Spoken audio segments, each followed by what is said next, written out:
The Twin Valley Locker Room Show brings you inside Lady Tiger basketball. The Twin Valley Locker Room Show is powered by Pulse Internet.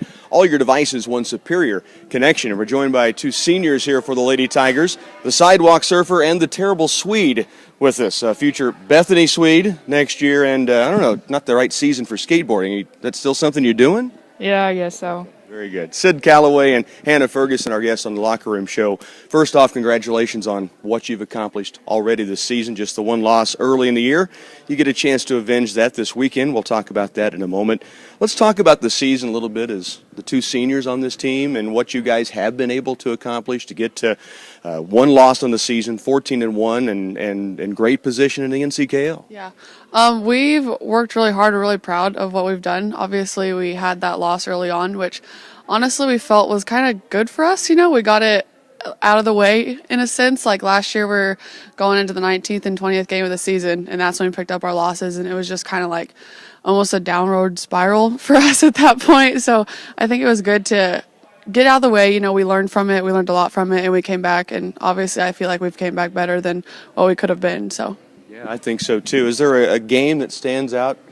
I think I know the answer. I'm going to let you both answer this. Is there a game that stands out as maybe the highlight to this point? Now, we've still got some tournament play coming up, but was the trip to Abilene the highlight so far? Yeah, that's one we haven't done so far, is beat them at their own home court, and we finally did that this year, so that was pretty good. And I will say that, and I'll get a comment from you two, Hannah, on that game, but, you know, you guys battled back. You got up, battled back, and then you have Addie foul out. You take over as point guard. You take over in the post, and all of a sudden this game comes down to you guys making plays and making it happen. What was the feeling when you finally got that darn monkey off the back? I think we were just waiting for it. We were like, okay, when is this just going to go our way? You know, like we had, like you said, we were up, and then all of a sudden they were right there with us, and then we were going into overtime, and we didn't have our point guard, and it was just like all these things. So, but I think collectively as a group we came together and we're like, no, like we're not losing this. We're not walking out of here with a loss. So I think that was at the point where we were like, okay, this is going to get done. So I think right as we went into overtime, I remember Clara and I, with all of us, we were sitting at the middle, and she was like, we're not losing. And I was like, no. I was like, we're not. We're walking out of here with a win. So I think it was in overtime we were just like, okay, we're not messing around anymore. So, yeah, I think I'd say in overtime. But in the Hillsborough tournament, to repeat as champions, again against a very tough team, and that was one of those games that could have gone either way. Is that as physical a game as you played this year, maybe? yeah, they were pretty scrappy, and they had a really tall girl, and it seemed hard to get shots up because she'd want to block everything. And but I think we took care of it and came out with the win. Yeah, took care of it is right. I hear there might have been some talking going on back and forth in that game because of one of those tall plays. Is that true? Yeah, there was a little bit of trash talk, a little bit, I'd say, but obviously we never started anything. We would never do that. Of course not. Never, especially these two seniors. Speaking of being seniors, you guys are kind of used to having the target on the back. And once again this year you come in state ranked, obviously number 2 in 4 Division II. Do you get used to that and understand it when teams come at you? They're going to bring everything in the kitchen sink to you. I think you do get used to it because you kind of have to. Like you can't walk in and expect them to lay down because everyone is going to give us their best fight, their best game against us.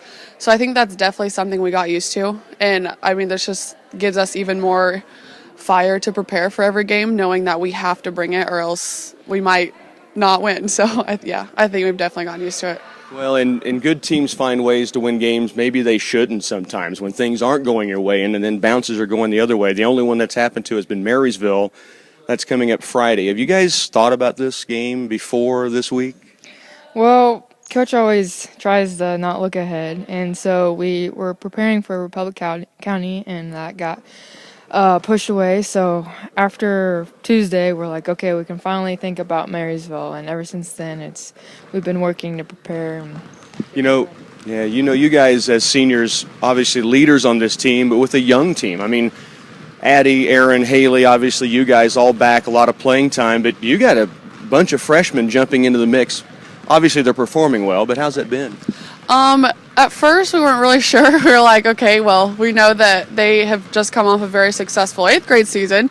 But I mean, we know ourselves how much different 8th grade and high school is, so we didn't know like where they would be. But these freshmen have really, really stepped up, and we're really proud and impressed of the way they work and the way they bring it every night. So it's been really good for us. Well, I know the community's proud and impressed by the work you guys have put in your 4 years here in high school and what you've accomplished and what's still to come in this season ahead. Congratulations on everything thus far. We're going to talk before the year's over. I'm not even going to talk senior moments or memories because we got a whole lot more basketball to play.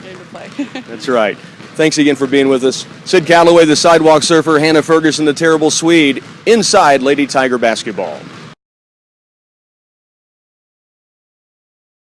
Back with Lady Tiger basketball in the Twin Valley Locker Room Show, and we're joined by the head coach of the Lady Tigers, Jeff Edwards. Coach, first off, congratulations on what has happened thus far this season. It's not an easy task. I asked Sid and Hannah, when you come into every ball game, whether you're taking on opponents that you match up with well or opponents that you should win against, you get everybody's best shot.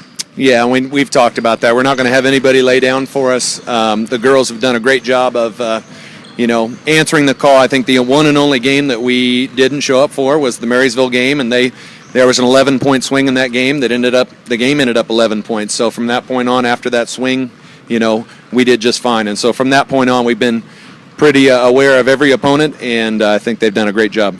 You've won some tough matchups. Obviously, Council Grove, a good basketball team. They just beat Abilene after you guys beat Council Grove. Speaking of Abilene, the win on the road in overtime, where you have had you've been snake bit time and time again. How much fun was it to finally get one, and in the fashion that you got it done? It was great to get the win. I thought that we wouldn't have had to go to overtime. I thought we held a pretty good lead for most of the time, and then I thought they played their best offensive ball I'd seen all year long.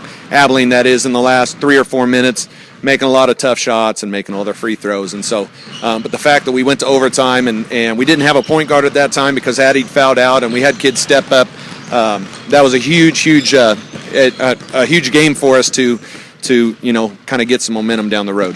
And I think Hillsborough is another big one because it's back-to-back victories there in championships. And again, terrific battle in the championship game.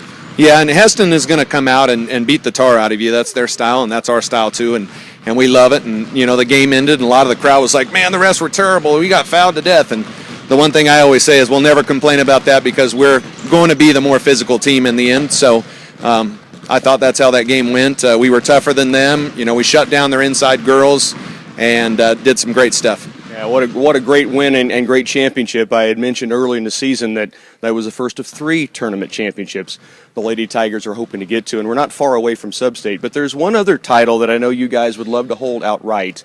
You've got a chance to take a real step in that direction on Friday night with a chance to avenge the loss to Marysville this Friday. Talk about the matchup with Marysville. I know it's personal to you in some degree because, for those who don't know, a former Bulldog that wanted to start at Bethany College. But this is a great rivalry through the years, all sports. But right now, these two teams are at the top of the game. They are, and they're playing really well. Marysville comes in 11-3, and we're 14-1. Of their 3 losses, Abilene got them by 3, and then their other 2 losses, one was to Valley Center and one was to St. Mary's with one of their best players inside Bartles out with a concussion. So I think the first time we went in there, we thought that it was going to be the way that the Marysville games had been, pretty competitive, but we'd come out with a 10 or 15-point win and just be able to stroll in and realize that team had a lot of pride. After the game, the coach told us that it had been 11 games since they beat us or something like that. So the kids had a little bit of an incentive there, and they definitely played that way after watching the film again today. So I don't think that we will be surprised by them this time coming in. I think we'll be pretty prepared. We're going to throw some different defensive stuff at them and, hopefully come out on top. I asked Sid this question.